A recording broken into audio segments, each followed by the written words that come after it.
The Trump administration is cracking down on food stamp fraud.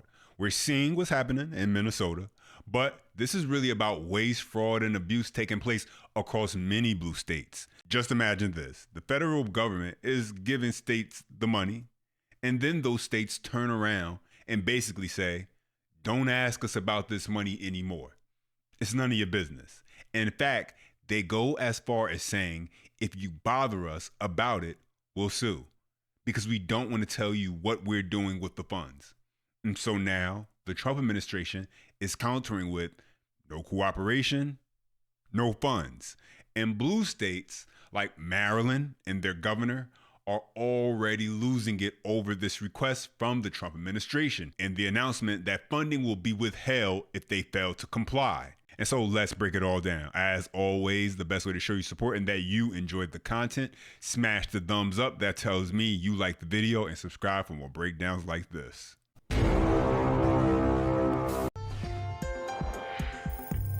The back and forth over SNAP benefits continues. Governor Moore is taking to national media outlets, vowing to fight the administration's demand for recipient data or lose funding. Fox 45's Rebecca Pryor joins us live to break down the controversy and the growing questions about Maryland's own oversight of the program. Rebecca.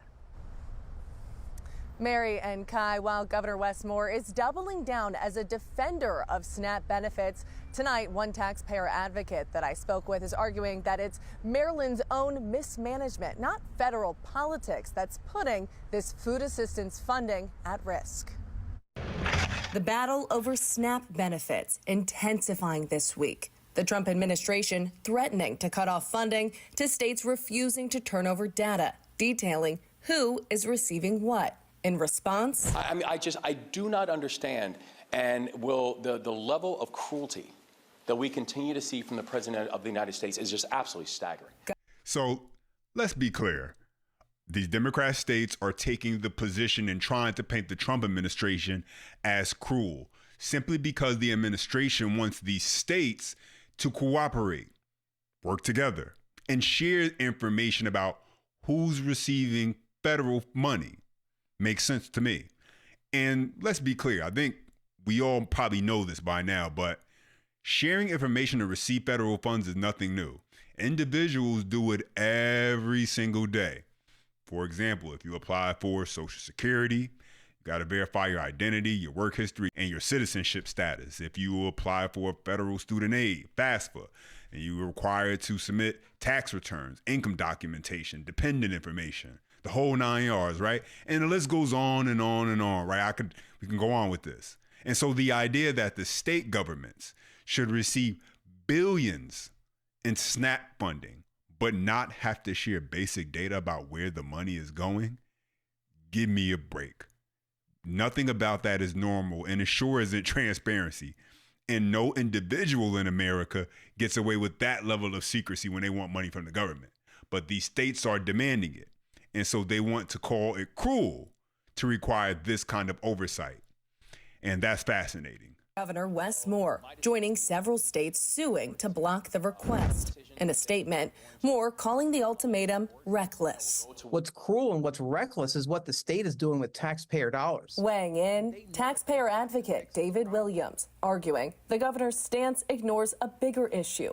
Maryland's own handling of the billion-dollar program. The federal government should absolutely be asking for this information because, first of all, it's a lot of money. And secondly, this is the fault of the state. The USDA saying the data is needed to weed out ongoing waste and spot fraud. Come 2027, new financial penalties will also be put in place for states with high payment error rates, meaning cases where SNAP benefits were over or underpaid due to administrative mistakes. Given Maryland's 14% error rate, one of the highest in the country. Wow. I mean, wow. Give me a break. The Maryland governor barking at the Trump administration while you're sitting on a 14% error rate. Just to be clear, in Maryland, you just heard it, they have one of the highest error rates in the country, where 14% of the time, the state incorrectly pays out SNAP benefits. And now, with the one big beautiful bill putting in stricter work requirements, we know, on individuals, we know that they're also cracking down on these states across the board. And so the message is very simple. If a state doesn't know how to correctly distribute the money, that money is going to get taken away. Ladies and gentlemen, that's accountability in its most basic form. If you can't be responsible for what you're given, then you don't need to have it.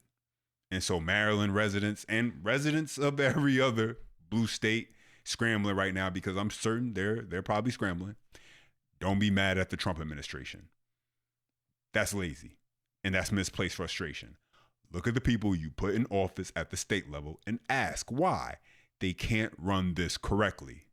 The state stands to lose $240 million in federal funding. And they know that they have to fix this problem. And if the federal government can help, they should welcome that help with open arms. Instead, Moore's office doubling down, citing privacy concerns. Listen, I'm sorry, but if people need the government to give them money in order to put food on their table, I'm sorry, but privacy should be one of the lower priorities when it comes to, their worries as far as on the state level or whatever. If the government is giving you taxpayer dollars to feed your family, you forfeit privacy on some level. I think people who sign up for that program, they should understand that. And the state that wants these federal dollars should definitely understand that. Privacy in this matter is reserved for people who don't need taxpayer dollars to feed their family. I don't think that's cruel. I think that's reality and transparency. Meanwhile, federal officials claiming, based on limited records received from mostly red states, they've already found 186,000 deceased individuals on food stamps and roughly 500,000 receiving their benefits more than once. This should be a wake-up call for Governor Moore and the state, because hundreds of millions of taxpayer dollars are on the hook, and Governor Moore is not in a position to be spending more taxpayer dollars on anything. For now, a federal judge has barred the Trump administration from suspending SNAP benefits from any of those states, refusing to hand over that data as that legal challenge continues to play out in court.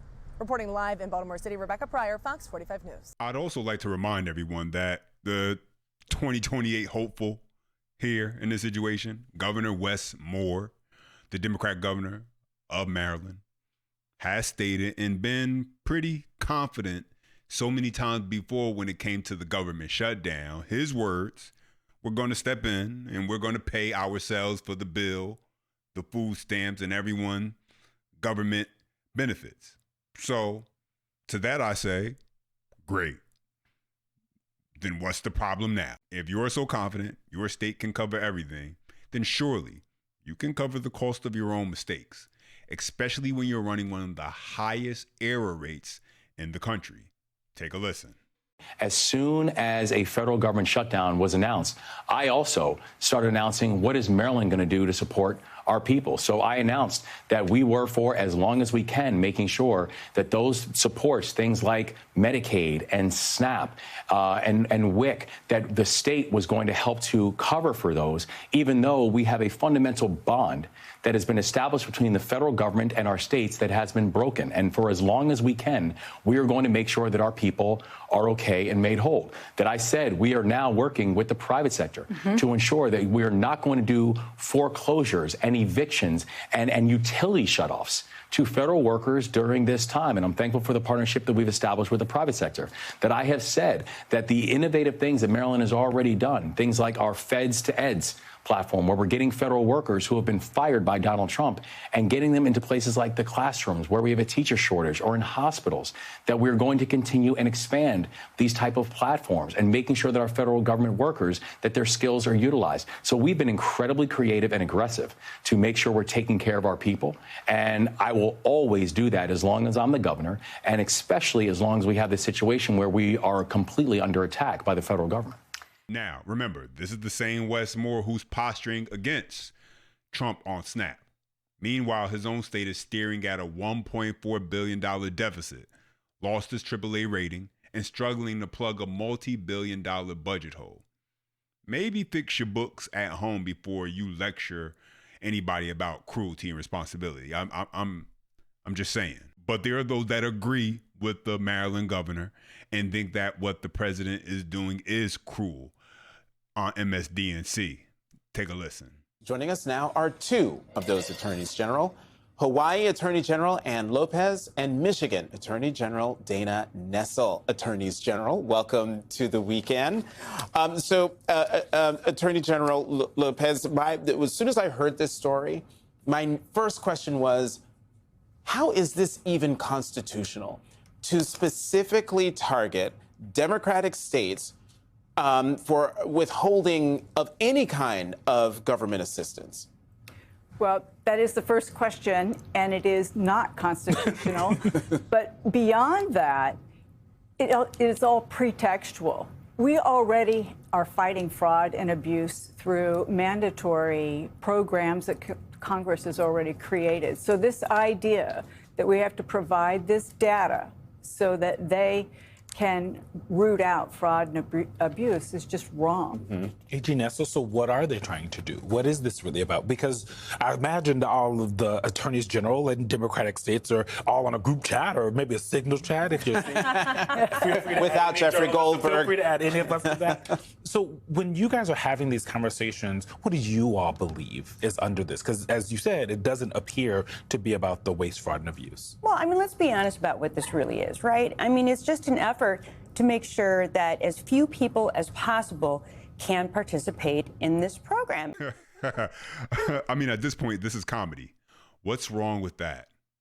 SNAP or any type of government assistance shouldn't be a free-for-all. It's not a lottery. It shouldn't just go to anyone who wants it. There should be rules, there should be requirements, standards, and expectations. And if you can't meet what's required, then guess what? You just don't get the funds. But these progressives believe the government should take care of whoever wants help. No questions asked. And that's crazy if you ask me. Oversight is not cruelty, it's common sense. Without oversight, without accountability, without checking who qualifies and how the money is being spent, you end up with massive scandals like what we're seeing unfold in Minnesota, for example. And what I continue to say over and over again is that the federal government is not some sort of, benevolent overlord, right? We pay our federal taxes in Michigan. Businesses pay it, individuals pay it. It goes to the federal government, and then it comes back to us in the way of these very important programs, and it's congressionally appropriated. But they're trying to do everything possible to ensure that as few people as possible can participate. But in addition to that, they want our information, and not just people who are non-citizens and legally on these programs, but for American citizens too. And it's a surveillance state, essentially. They want all of our most sensitive information for whatever their purposes might be. And it is illegal. And in some instances, it's also unconstitutional. So, to sum it all up, SNAP was never meant to be a free-for-all. It's supposed to have rules, standards, and expectations because it's taxpayer money. If you can't meet the requirements, you don't get the benefits. Doesn't sound that complicated, and definitely doesn't sound like cruelty. It sounds like accountability. But these progressive-run states want the money without the oversight. They want to receive billions from the federal government and then act offended when anyone asks where it went or who it went to. And when that accountability finally come knocking, they scream sue and want to blame Trump instead of fixing their own systems. And so here's what's next. Here's what's happening. If these states don't get control of their programs, don't reduce their error rates, and don't start cooperating with federal standards, they're going to lose funding. That's not a threat. That's a logical outcome. The government is not going to keep on pouring money into systems that can't even track where the dollars go. Going forward, expect more audits, more crackdowns, and more pressure on states that have been running these programs like it's the Wild Wild West. Because after Minnesota, after the ballooning fraud, after error rates hitting double digits, the era of no questions asked is coming to an end. And honestly, It's about time.